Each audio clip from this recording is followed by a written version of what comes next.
Hello, तर तुमचं आपल्या छोट्याशा मिनी ब्लॉगमध्ये स्वागत करते. तर आता ना माझ्यासाठी ठेवते मी चहा. तर नुकतीच माझी आता अंघोळ झाली, केस धुवायचे होते, केस धुवून घेतले आणि माझ्यासाठी कोरा चहा ठेवते. तर कोरा चहा ठेवून झाला की जागरण गोंधळाच्या दिवशी ना मावशीने आणले होते आंबे. तर ते आंबे मी बघणार होते, आता वास सुटला होता आणि आंबे पिकत आले की छान असा वास सुटतो त्याचा. तर तसं तर थोड्या बऱ्यापैकी म्हणजे आंबे थोडेसे खाऊन झाले, थोडेसे पिकायचे राहिले. एक वर जसं पिकतील ना, तर तसं साईडला आंबे काढले होते.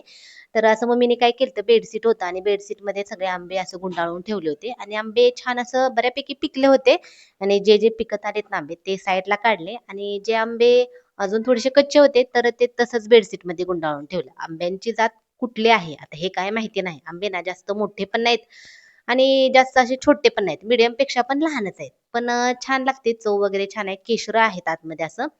तर मग माझा चहा झालाय. तुम्ही सगळेजण या चहा प्यायला आणि जवळून आंबा बघू शकता. आंब्याची जात कुठली आहे हे तुम्हाला माहिती असेल ना, तर कमेंट करून नक्की सांगू शकता.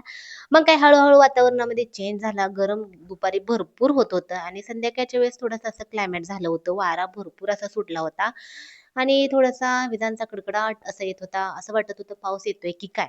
पण पाऊस काय आला नाही आणि मस्त असं वातावरण छान असं झालं होतं. संचित आणि अन्वी खेळत बसले होते. चला तुम्हाला आजचा मिनी ब्लॉग कसा वाटला कमेंट